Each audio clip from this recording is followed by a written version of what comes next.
Hello friends, आज के video में हम लोग दो कंपनी का एनालिसिस करेंगे। पहला का नाम है garden Reach ship builders and दूसरा का नाम है एकुटास केमिकल। और मैं दोनों ही कंपनी पे आपको अपना टेक दूंगा विथ डेटा बैकिंग के साथ, ठीक है। तो सबसे पहला कंपनी है मेरा गार्डन रिच शिप बिल्डर। तो इन शॉर्ट समझते हैं कि ये कंपनी करती क्या है। देखो, अगर इस कंपनी का काम को आपको डिटेल में समझना है तो मेरा डीप डाइव वाला वीडियो देख लीजिए। मैंने बहुत अच्छे से समझाया इंडियन नेवल डिफेंस के बारे में, इंडियन वारशिप्स के बारे में, और गार्डन रिच शिप बिल्डर कहां स्टैंड करती है वो भी मैंने आपको बताया है। तो उसे देख लीजिएगा, it will be very very helpful to you. अब हम जाते हैं और थोड़ा बहुत समझते हैं गार्डन रिच शिप बिल्डर के बिजनेस को। तो ये लोग करती क्या है, ये लोग एक शिप बिल्डिंग कंपनी है। पहले ये pure play ship building company हुआ करती थी, दैट इज ये कोस्टल गार्ड के लिए और इंडियन नेवी के लिए वारशिप्स वगैरह बनाया करती थी। लेकिन आज के टाइम पे ये प्लेटफॉर्म इंटीग्रेटर बन चुकी है। प्लेटफॉर्म इंटीग्रेटर का मतलब क्या होता है, ये लोग कहीं से आपको इंजन खरीदेंगे, कहीं से ये लोग रडार्स खरीदेंगे, कहीं से ये लोग सीकर्स खरीदेंगे। दैट इज जो वारशिप्स वगैरह में डिफरेंट डिफरेंट कंपोनेंट लगता है। फिर ये लोग मैप्स वगैरह खरीदेंगे, सॉफ्टवेयर्स वगैरह खरीदेंगे और इनको इंस्टॉल करेंगे और एक कंप्लीट शिप आपको प्रोवाइड करेंगे अपने क्लाइंट को।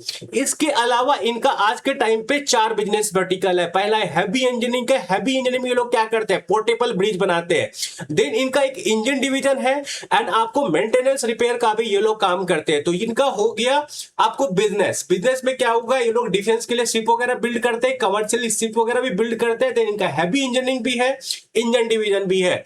ये इनका आप चार बिजनेस वर्टिकल देख लीजिए। तो इनका आज के टाइम पे 90% के अराउंड आपको बिजनेस आता है ship building for defence and commercial, और उसमें भी ज्यादा आता है आपको डिफेंस के लिए। डिफेंस में ये लोग क्या बनाते हैं, फ्रीगेट्स, कॉर्वेट्स, एंटी सबमरीन्स वगैरह बनाते हैं ये लोग, और पेट्रोल व्हीकल वगैरह बनाते हैं।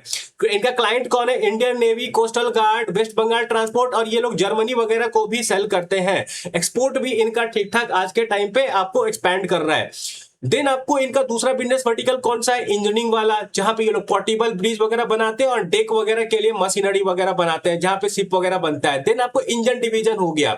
ये क्या करते हैं, इनका रांची में एक इंजन डिवीजन है, वहां पे ये लोग ओवरहॉल वगैरह करते हैं। ओवरहॉल का मतलब क्या होता है, पुराना इंजन लेंगे, उसमें से खराब टुकड़ा को निकाल के नया जैसा बना देना। फिर इंजन का टेस्टिंग वगैरह भी करते हैं। Ship repair and MRO, ship repairing वगैरह का भी काम करते हैं। Maintenance, repair and overall. Overall का मतलब यही होता है कि पुराने सामान को नया जैसा बना देना। और इंडियन गवर्नमेंट को बहुत ज्यादा फोकस है आज के टाइम पे मेंटेनेंस, रिपेयर एंड ओवरऑल पे। तो हो सकता है कि फ्यूचर में डिफरेंट डिफरेंट कंट्रीज का क्या इंडियन शिप मेकर्स को ऑर्डर मिले, क्योंकि इंडियन गवर्नमेंट ये आज के टाइम पे इंसेंटिव दे रही है कि आप इंडियन कंपनी से अगर शिप बनाओगे तो हम तुम्हें फ्यूचर में डिस्काउंट्स वगैरह देंगे शिप रिपेयरिंग वगैरह में। तो हो सकता है फ्यूचर में यूरोप वगैरह के कंट्री को देखोगे, मिडिल ईस्ट वगैरह के देखोगे कि वो लोग शिप वगैरह इंडियन कंपनी से बनाए, कमर्शियल शिप्स वगैरह। तो ये रहा इन शॉर्ट की कंपनी करती क्या, चार बिजनेस वर्टिकल है, शिप वाला है एक, डिफेंस कमर्शियल के लिए, देन हैवी इंजीनियरिंग। लेकिन आपको इस कंपनी को मेजर करना है शिप बिल्डिंग से, क्योंकि ज्यादा ऑर्डर बुक 90% का ऑर्डर बुक इनको आता है आपको शिपिंग वाले सेक्टर से, ठीक है। अब हम लोग थोड़ा आगे जाते हैं, हर कंपनी का कुछ समझते हैं ऑर्डर बुक वगैरह, क्योंकि ऑर्डर बुक इज समथिंग जिससे हमें पता चलेगा कि कंपनी फ्यूचर में क्या कर सकती है। देखो, इनका ये करंट ऑर्डर बुक है।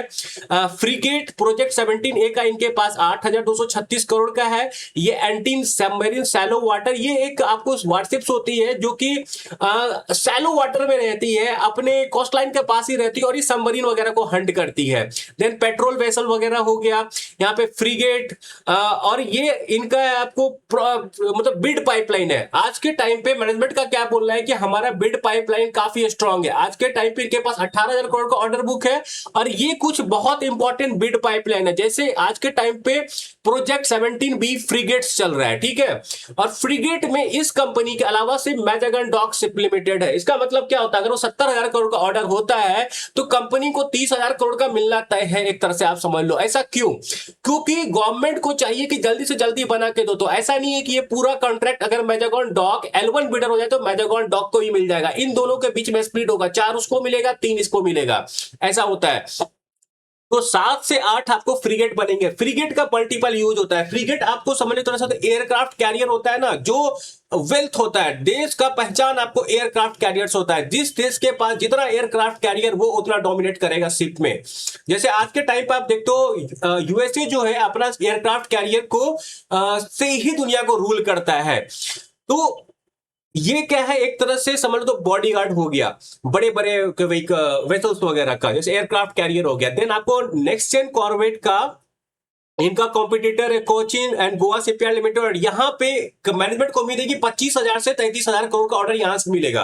तो एज्यूम करो यहाँ से 40,000 30,000 का भी मिलता है, यहाँ से 25-30,000 का। तो कंपनी का बोलना है कि हमारा order book will be 50,000 crore by FY26 and 70,000 to 80,000 crore by FY27। तो अगर आप यहाँ पे देखो आकर, तो क्या सीन है, इनका रेवेन्यू है 6,500 करोड़ के आसपास का टीटीएम, लेकिन मैनेजमेंट ने कुछ दिन पहले अपना प्रोविजनल रेवेन्यू अपडेट दिया था, तो 6,400 करोड़ का यहाँ पे देख लो, क्लियर कर पता चल जाएगा।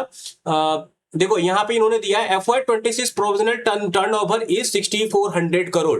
तो कंपनी के पास दैट इज FY26 में कंपनी ने 6,400 करोड़ का आपको रेवेन्यू किया है, और मैनेजमेंट का ये बोलना है कि हमारा ऑर्डर बुक 70,000 से 80,000 क्लोज हो सकता है बाय FY26। तो यहां से क्या दिखता है, 11 से 12x का जंप है, विच इज एक्चुअली गुड। लेकिन हम आगे में देखेंगे कई एक्चुअली में अच्छा डील बनेगा जब हम वैल्यूएशन वगैरह निकालेंगे, ठीक है।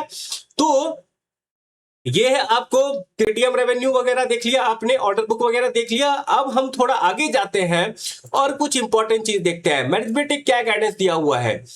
यहां पे आओ, देखो ये ऑलरेडी मैं आपको बता चुका हूं 26% ईयर ऑन ईयर, और मैनेजमेंट का क्या बोल रहा है, हम इस ग्रोथ रेट को कंटिन्यू करेंगे, दैट इज 25 to 30 से 30% के आसपास का हम ग्रोथ कंटिन्यू करेंगे। और मैनेजमेंट ने एक बात और बोला कि हमारे लिए FY27 will be the peak year and FY28 flat रहेगा। तो हम लोग उस हिसाब से कैलकुलेट करेंगे और समझेंगे कि क्या एक्चुअली में ये कंपनी बहुत अच्छी डील है आज के टाइम पे। तो मैं आपको अपना टेक देता हूं। देखो बहुत सारे एनालिस्ट का ये बोलना है कि कंपनी 7,500 से 8,000 करोड़ का रेवेन्यू करेगी इन FY27, लेकिन हमें थोड़ा सा ऑप्टिमिस्टिक होकर भी कैलकुलेट करना है, पेसिमिस्टिक होकर भी कैलकुलेट करना है, तो उस हिसाब से मैं बताऊंगा। और मार्जिन 12 से 18% हो सकता है। देखो इस कंपनी का ना थोड़ा मार्जिन भी ट्रिकी है। तो सीन क्या है कि मैनेजमेंट से काफी लोगों ने पूछा कि सर आपका मार्जिन को लेकर क्या टेक है, तो मैनेजमेंट यही बोला कि हम इस मार्जिन को सस्टेन करेंगे, ये नहीं बोला कि इंक्रीज करेंगे। तो हम लोग दो चीज करेंगे। आज आप यहां पे देखो तो इनका मार्जिन कितना है, ओवरऑल 10 से 12% के आसपास रहता है। यहां पे देखो 13% था, 9 10% था कहीं पे भी। हम लोग मानेंगे चलो थोड़ा ऑप्टिमिस्टिकली कि 12% करेंगे और 14% करेंगे, क्योंकि हमें देखना है कि ऑप्टिमिस्टिकली कैलकुलेट करके भी कंपनी कैसे डील बनती है। तो ये पहला टेबल 18%, 12% मार्जिन लेके 12%, ये 14% लेके।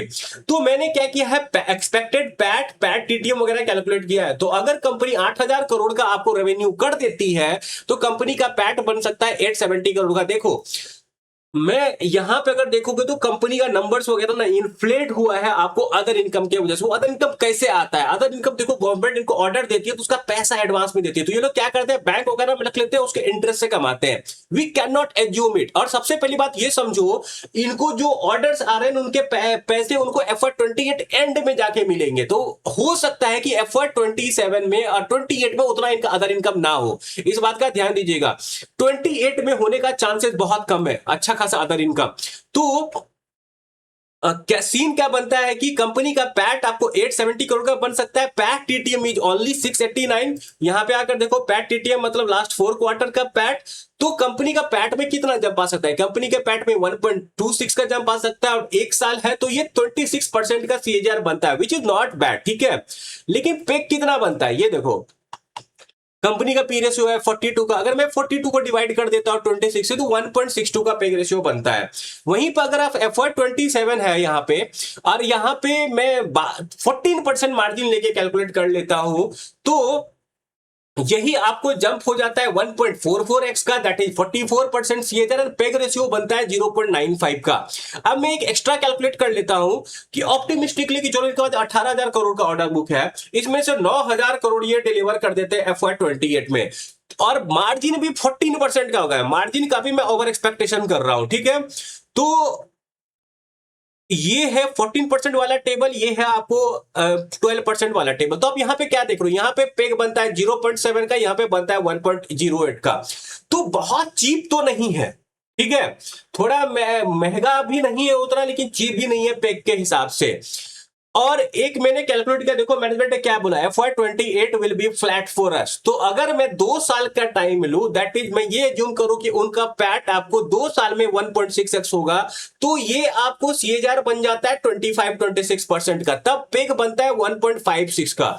तो इस हिसाब से देखा जाए तो कंपनी मुझे उतनी अच्छी डील नहीं लगती आज के टाइम पे, क्योंकि आपको ये समझना पड़ेगा मार्जिन पे फुल ऑन क्लैरिटी नहीं है। How do we work on clarity, हमें क्लैरिटी होना चाहिए, ठीक है, कि आगे क्या हो सकता है, मार्जिन पे क्लैरिटी है नहीं है। अगर सेम मार्जिन कंटिन्यू करेंगे 10 से 12% का हो सकता है, फिर भी मैं ऑप्टिमिस्टिक कैलकुलेट कर रहा हूं तो पे कितना निकल रहा है, द बेस्ट केस निकल रहा है 0.71 का, और ये मुझे थोड़ा सा रियलिस्टिक लगता है। ये 12% वाला जो है थोड़ा रियलिस्टिक लगता है।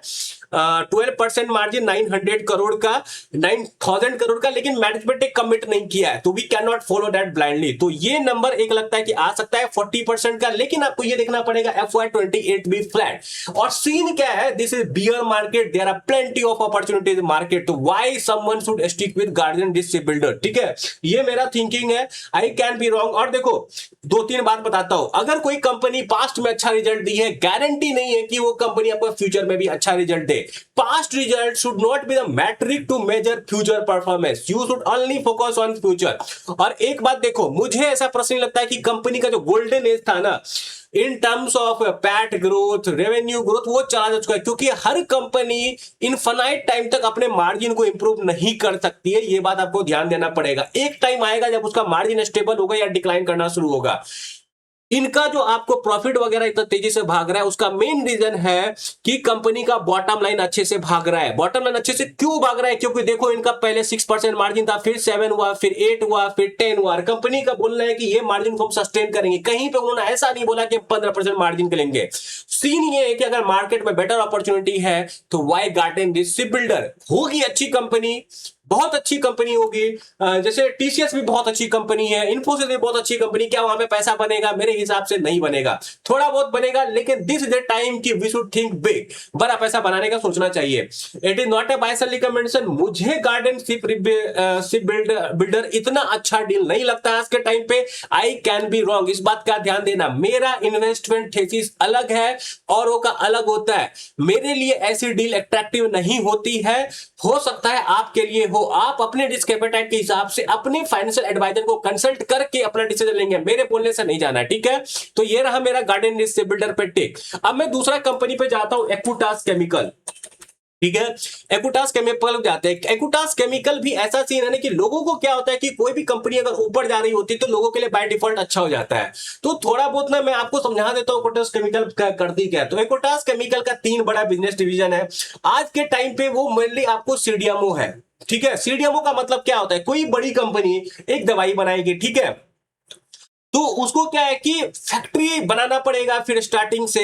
तो वो लोग क्या करेंगे, एक्विटास केमिकल जैसी कंपनी को बोलेंगे, टेस्टिंग वगैरह कराएंगे, बोलेंगे तू मेरे लिए इसका केमिकल बना, ठीक है, और फिर वो वापस लेगी और फिर एक्चुअली दवाई बनाएगी वहां से। तो ये बिजनेस काफी लुक्रेटिव होता है। क्या हुआ, जो कंपनी ने इन्वेंट किया उसको अपना दवाई ने बना के एक कंपनी मिल गया जो उसके लिए कॉन्ट्रैक्ट पे दवाई बनाएगी। This is why it is called CDMO, contract development, ठीक है। एक कंपनी डेवलप करेगी, दूसरे को ठेका देगी कि तुम बनाओ मेरे लिए दवाई। तो सीडीएमओ इनका जो बिजनेस है वो आपको काफी मार्जिन लुक्रेटिव है। आज के टाइम पे अगर देखोगे तो इनका EBITDA मार्जिन कितना है, 38%, और मैनेजमेंट का बोलना है कि हम 35% के आसपास अपना फाइनल EBITDA मार्जिन को रखेंगे। मैं आगे दिखाऊंगा। तो इनका ये सब आपको डिफरेंट डिफरेंट बिजनेस वर्टिकल है। सीडीएमओ वाला हो गया, स्पेशलिटी एंड कमोडिटी केमिकल हो गया। मैनेजमेंट का बोलना है कि बाय FY29 या 28 हजार करोड़ का रेवेन्यू हमारा सीडीएमओ से ही आएगा। Then battery chemical, battery chemical में क्या है, ये लोग 2 केमिकल बनाएंगे बैटरीज के लिए, जो कि बैटरी का लाइफ को लॉन्ग करेगा और बैटरी को स्टेबल बनेगा ताकि उससे आग ना लगे। आपने देखा होगा ना कि ईवी बैटरी वगैरह में आग लग जाता है तो उससे बचेगा। देन आपको सेमीकंडक्टर केमिकल भी ये बनाएंगे। और एक बात, ये जो सेमीकंडक्टर मटेरियल है ना, ये पार्ट्स पर बिलियन है, तो यहां पे मार्जिन अच्छा रहने वाला। पार्ट्स पर बिलियन का मतलब क्या हुआ कि बहुत स्पेशलाइजेशन चाहिए आपको। यहां पे अल्ट्रा प्योर ग्रेड का है फोटोरेजिस्ट केमिकल। ये बेसिकली क्या होता है कि सिलिकॉन फैब वगैरह पे सर्किट डिजाइन करने में हेल्प करता है, ठीक है। और बैटरी केमिकल में जो ये लोग कंपोनेंट बनाएंगे, ये लोग कंपाउंड बनाएंगे, वो चाइना में, चाइना के बाहर सिर्फ ये एक कंपनी है। एंड सेमीकंडक्टर के लिए तो सॉरी, बैटरी केमिकल के लिए इंडिया में एकमात्र कंपनी एंड सेमीकंडक्टर के लिए ये दुनिया में चाइना के बाद एक कंपनी है सिर्फ। तो यहां पे भी इसका मोनोपोली होगा, तो कंपनी इस हिसाब से अच्छी है, there is no doubt in my mind and it should not be there in your mind. But thing is that there is something called valuation. चीज क्या है कि जब मार्केट सस्ती है तो you should think of buying the company which is cheapest and which has higher reward ratio. तो CDMO से मैनेजमेंट ने क्या बोला है कि 1000 करोड़ का रेवेन्यू करेंगे बाय FY28, ठीक है। ये सब इनका डिफरेंट डिफरेंट बिजनेस वर्टिकल। और हाँ, अगर आपको इस कंपनी के काम को अच्छे से समझना है ना, तो एक्वाटास केमिकल पे मैंने बहुत अच्छा वीडियो बनाया हुआ है, उसको देख लीजिए। It will be very very full. ये सब चीज मैंने बहुत डिटेल में बताया हुआ है आपको एक्वाटास केमिकल के डीप डाइव में, ठीक है।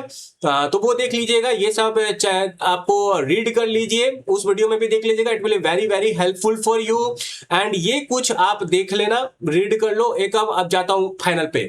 तो मैनेजमेंट ने क्या किया, अपने रेवेन्यू ग्रोथ के टारगेट को अपग्रेड किया, 35% कर दिया। पहले इन्होंने 25% बोला था। इबिटा मार्जिन का गाइडेंस दिया है 32 to 35% फॉर FY26। तो मैनेजमेंट बाद में आकर अपने गाइडेंस को बढ़ा रही है। तो उस हिसाब से मैंने क्या किया, एक रफ कैलकुलेशन किया था एक्वाटास केमिकल के लिए, ठीक है। ये Q4 में इनका रिजल्ट आ सकता है। मैनेजमेंट ने क्या बोला, 38% का मार्जिन।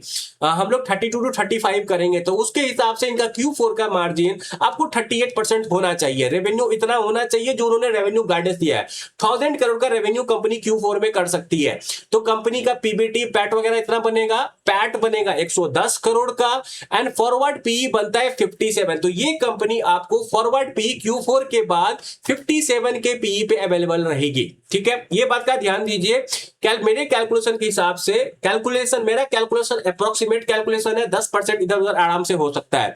तो फॉरवर्ड पी आपको 57 बनता है। कंपनी अवेलेबल एट कंपनी आज के टाइम पे 67 के पी अवेलेबल है, ठीक है। अब मैं आपको एक दूसरा कैलकुलेशन देखता हूं FY28 के आसपास का। FY28 के आसपास कंपनी का रेवेन्यू 2000 करोड़ का हो सकता है, क्योंकि सीडीएमओ से ही आपको 1000 करोड़ का होगा। एपीआई वाला सेगमेंट है, स्पेशलिटी केमिकल वाला सेगमेंट है, वहां से भी तो रेवेन्यू आएगा।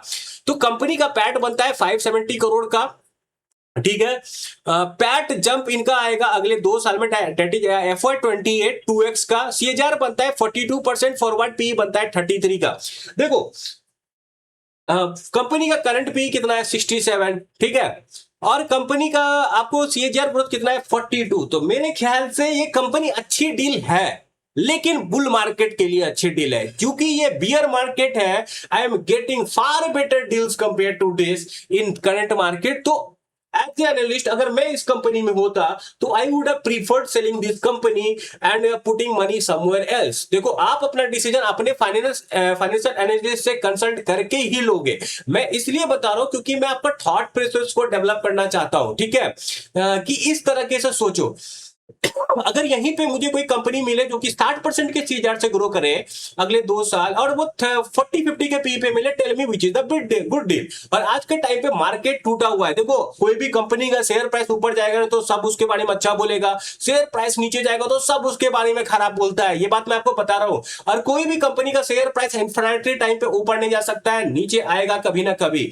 और क्या होता है ना, अगर सस्ते कंपनी को अभी खरीदोगे ना पी वाले पे, लोगों का उल्टा सोच होता है, मेरा थोड़ा उल्टा सोच है। मैं कंपनी को सही वैल्यूएशन पे, लोअर वैल्यूज पे खरीदना प्रीफर करता हूं, जिसमें चांसेस है कि फ्यूचर में अच्छा नंबर आए। देयर इज नो एक ऐसा बेसिक रूल नहीं है मार्केट में, you should find your rule, ठीक है। मैं इस तरह से प्ले करता हूं, your playing can be differ, ठीक है। ये चीज का ध्यान दीजिएगा। तो मेरे हिसाब से एक कंपनी जो कि 42% के सीएजीआर पे आपको आज के टाइम पे ग्रो कर सकती है अगले 2 साल, मान लो 45% के सीएजीआर से भी करे एंड अवेलेबल है 65% के पीए, 65 के पीए पे, तो I don't find it a good deal. और एक बात देखो, ऑलरेडी इसका मार्जिन बहुत हाई है, 38% का मार्जिन है। चलो 40% भी कर ले, क्या फिर मुझे बहुत अच्छी डील लगती है? नहीं। और मैंने जो कैलकुलेशन किया 40% मार्जिन को लेकर ही किया हुआ है। मान लो और मार्जिन बढ़ा ले, there will be some time कि जिसके बाद इनके लिए मार्जिन एक्सपेंशन डिफिकल्ट हो जाएगा। ये बात समझो। तो आपको इस तरह से सोचना पड़ेगा। इन्वेस्टमेंट के लिए आपको अपना दिमाग खोल के रखना पड़ेगा। You should not be biased to the company जो आप खरीदे हो। आपको बायस्ड नहीं होना है, आपको हर समय लॉजिकल सोचना है, डाटा बैक सोचना है। कुछ लोगों को तो मैं ऐसा बोलते हुए सुनता हूं कि ये कंपनी मेरे घर के बगल में अच्छी है, मेरे घर के बगल में टीसीएस है जहां पे लाखों लोग काम करते हैं, क्या वो कंपनी अच्छी होगी इन्वेस्टमेंट पर्पज से? I don't think so. तो कोई भी कंपनी अगर आपके घर के बगल में है, that doesn't make this company a very good company. ये बात ध्यान देना। आपका सोच हमेशा होना चाहिए कि मेरे पैसे को यहां से कौन सी कंपनी ज्यादा बना सकती है। It is my thinking. मैं एक अलग तरह का एनालिस्ट हूं। बहुत लोग होते हैं जो कि अलग तरह के एनालिस्ट होते हैं, अलग तरह का थॉट प्रोसेस होता है। ये मेरा थॉट प्रोसेस है। मैं ऐसे कंपनीज में थोड़ा बच के रहना चाहूंगा क्योंकि मुझे रिस्क रिवार्ड रेशियो उतना फेवरेबल नहीं लग रहा है। जब मैंने ये वीडियो बनाया था ना एक्विटास केमिकल पे, तब इसका शेयर प्राइस 2600 के आसपास था। तब मैंने बोला था कि यहां पे रिस्क रिवार्ड रेशियो फेवरेबल नहीं है। वहीं पे क्या हुआ आप देखो, मार्केट में सारा शेयर जहां अपने ऑल टाइम हाई से 20% ऊपर है, ये शेयर अपने ऑल टाइम हाई से 12% नीचे है। ये बात आपको समझना पड़ेगा। और बहुत सारे शेयर है जो अपने बॉटम से 30% रिकवर कर चुकी है। तो मैं आपको ये साइकोलॉजी बताना चाहता हूं क्या हुआ। अगर आप एक्विटास केमिकल को और वहां पे एग्जिट कर लेते और कहीं और लगा देते तो आप 30% ऊपर रहते, बशर्ते आप 12% नीचे रहते। आई एम नॉट सेइंग कि Equitas can't make money, Equitas can make money. अगर ये अपने प्रॉफिट को डबल करेगी तो चूंकि प्रिसाइज काम है, थोड़ा प्रीमियम वैल्यूएशन कमांड करेगी, तो हो सकता है शेयर प्राइस इसका बढ़े, डबल हो जाए, यहां से ट्रिपल हो जाए। लेकिन what about risk reward ratio? If I am getting that same thing with lesser risk in some other company, I should go ahead with that. ये मेंटालिटी डेवलप करो। ये बात समझना पड़ेगा आपको। ये मेंटालिटी डेवलप करने का there is no fixed in market. आपको कंपनी को समझना पड़ेगा। और हाँ, एक्विटास केमिकल पे आपको मेरा डीप डाइव एनालिसिस मिल जाएगा। और फाइनली बता रहा हूं, ये मेरा टेक है, आई कैन बी रॉन्ग। आप अपना डिसीजन अपने फाइनलिस्ट एनालिसिस से कंसल्ट करके लो या खुद एनालिसिस अच्छे से करके लो। That's all. By both companies are good but there is something called risk reward ratio, उसका आपको ध्यान देना पड़ेगा। अपना एनालिसिस कीजिए, खुद डिसीजन लीजिए। Bye, I hope you like it.